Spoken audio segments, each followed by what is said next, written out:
dan nanti akan membahas tema tentang buku beliau tentang moderasi beragama. Tentang moderasi beragama, ini adalah tema buku beliau, nanti akan dikupas secara panjang lebar ya. Nah, ini adalah salah satu contoh saja malam ini. Ini akan menjadi contoh untuk pertemuan-pertemuan berikutnya ya, karena ini sebagaimana dibaca dalam informasi yang disebarkan itu adalah edisi pertama ya, edisi pertama dalam penyelenggaraan bedah buku dan diskusi ilmiah.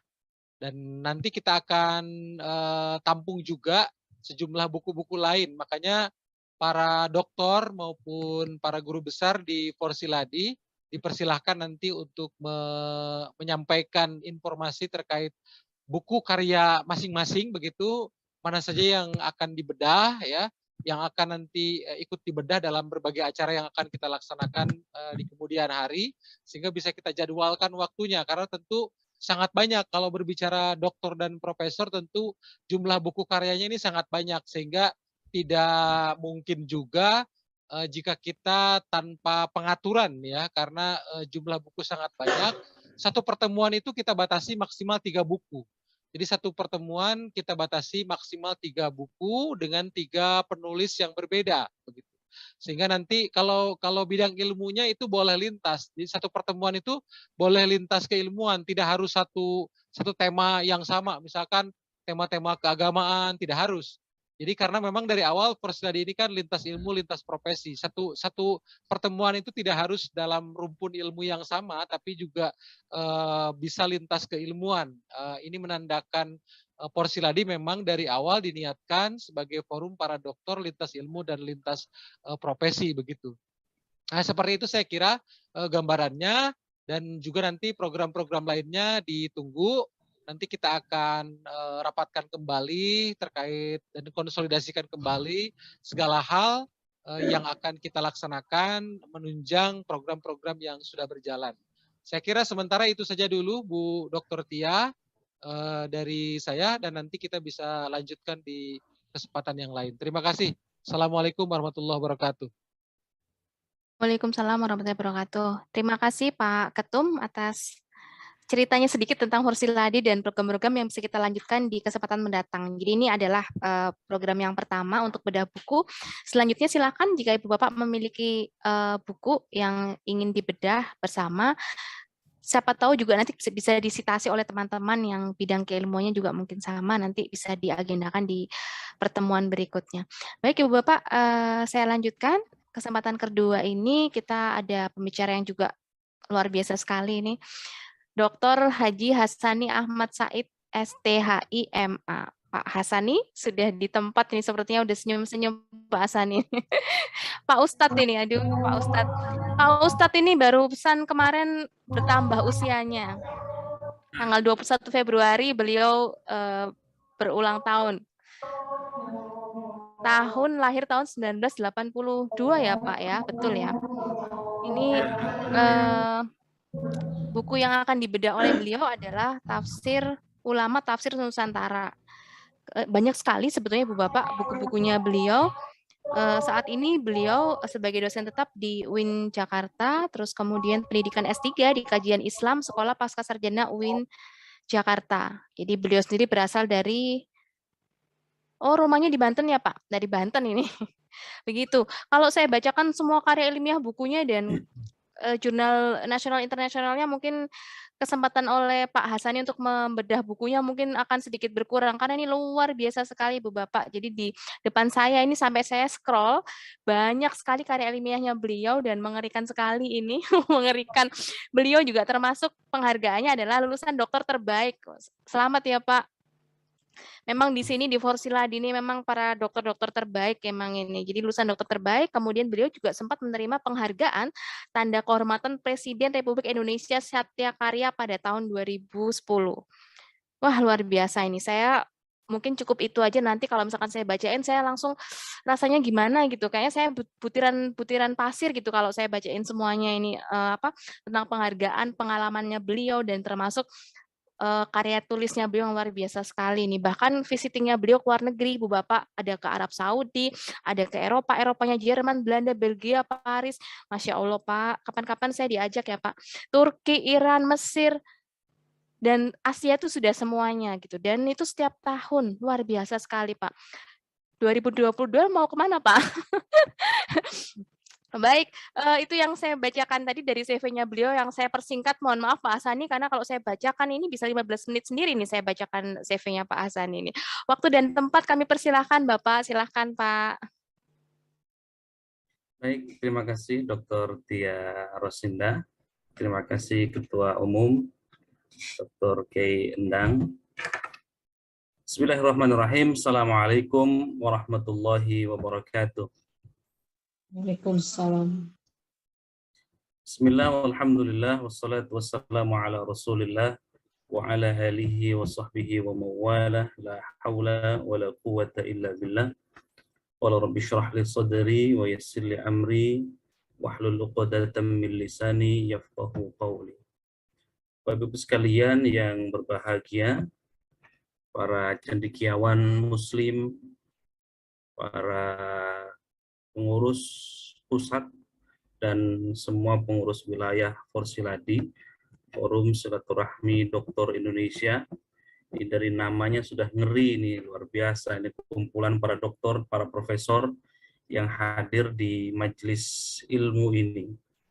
Saya tadi sudah disebutkan oleh Ketua Umum menjadi bagian dari keluarga besar Forsiladi yang ikut mengawal dari awal sampai hari ini, dan saya ikut bergembira karena Forsiladi perkembangannya sudah pesat sekali, bahkan sudah melanglang buana, dan saya kira hampir semua provinsi sudah terlampaui. Baik, Bapak-Ibu sekalian, para profesor, para doktor yang berbahagia, buku saya tadi sudah dibacakan salah satunya dari sekian buku yang saya tulis.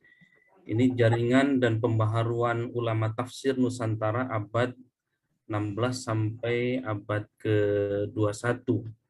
Ini sesungguhnya, mohon izin Bu Dr. Tia, saya dikasih waktu berapa menit biar sesuaikan?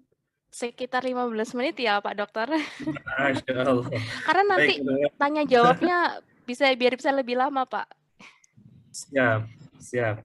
Mudah-mudahan dalam waktu 15 menit bisa merangkai dari sekian ratus halaman buku yang ada di hadapan para cendekiawan sekalian.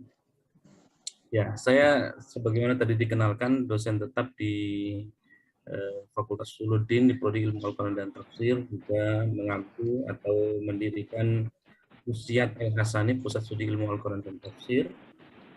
Sebagian sudah kenal dengan saya dan sebagian salam perkenalan dari saya. Buku ini sesungguhnya dari hasil penelitian, hasil riset. Waktu itu saya mendapatkan International Collaboration Research dari UIN Jakarta, yang saya lakukan penelitiannya di 5 negara. Yang pertama di Malaysia, lalu yang pertama di Indonesia tentu, lalu kemudian di Malaysia, di Brunei, Singapura, dan Thailand. Lalu kemudian menghasilkan buku yang sekarang di hadapan Bapak Ibu sekalian. Saya ingin memulai mendudukkan tafsir Nusantara.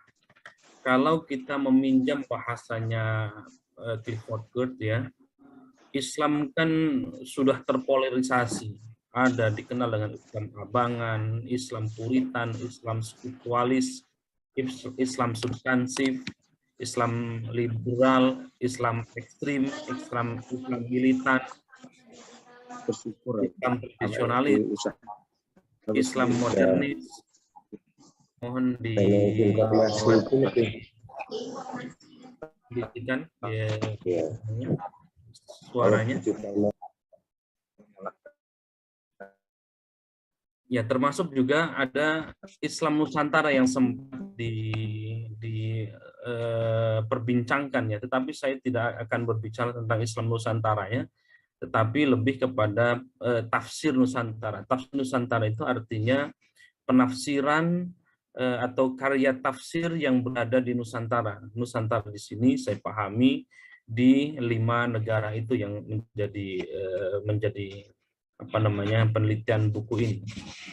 Ya, pro kontranya tentang Islam Nusantara saya kira kita lewat saja. Kiai Muzadi misalnya menyebutkan bukan Islam Nusantara tapi Islam rahmatan lil alamin. Bisa juga di slide di sebelah kanannya ini kita apa namanya kutipkan dari pendapatnya Profesor Azumardi Aja.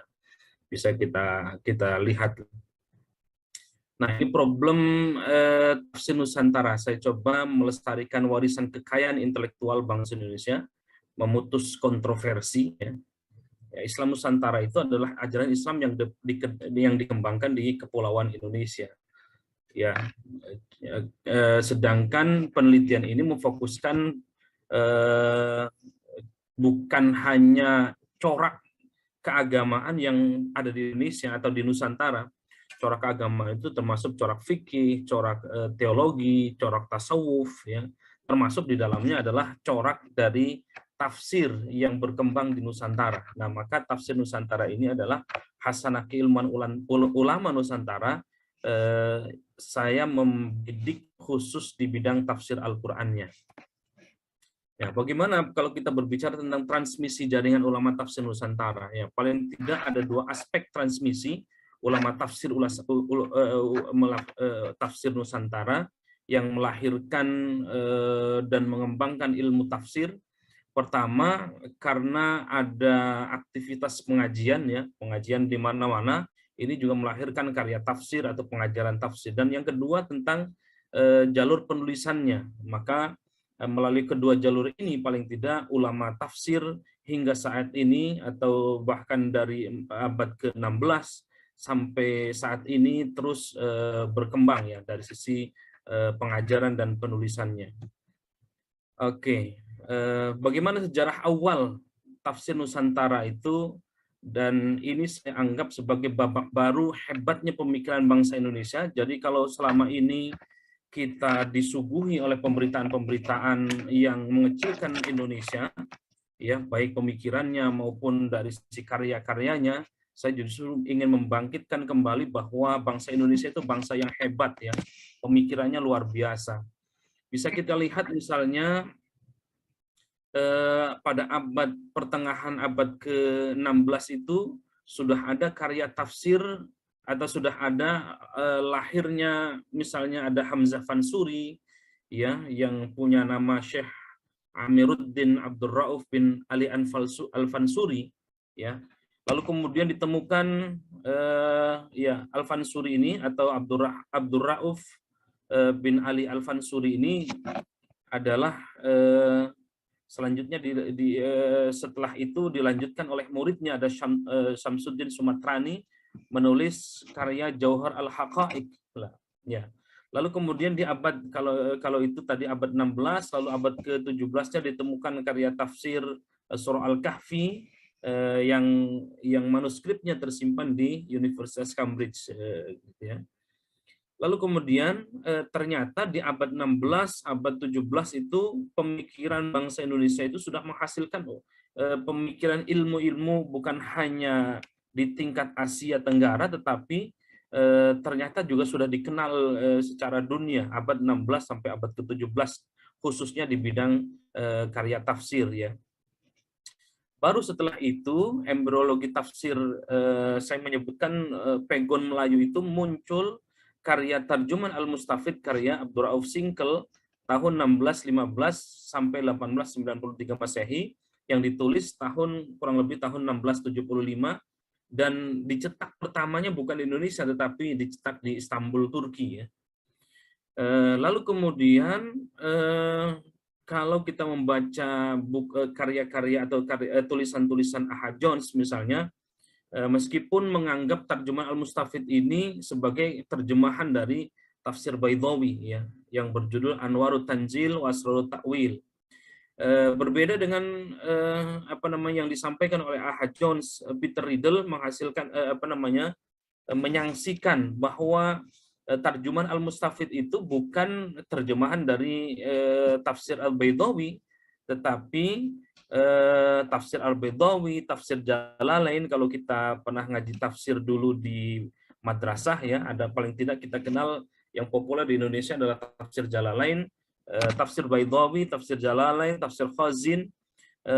Menurut Peter Riddle bukan bukan terjemahan dari tafsir Baydawi, tetapi merupakan referensi yang dipakai oleh tarjuman Al-Mustafid karya Abdurrauf Singkel ya. Abdurrauf Singkel yang tadi orang Aceh saya kira sudah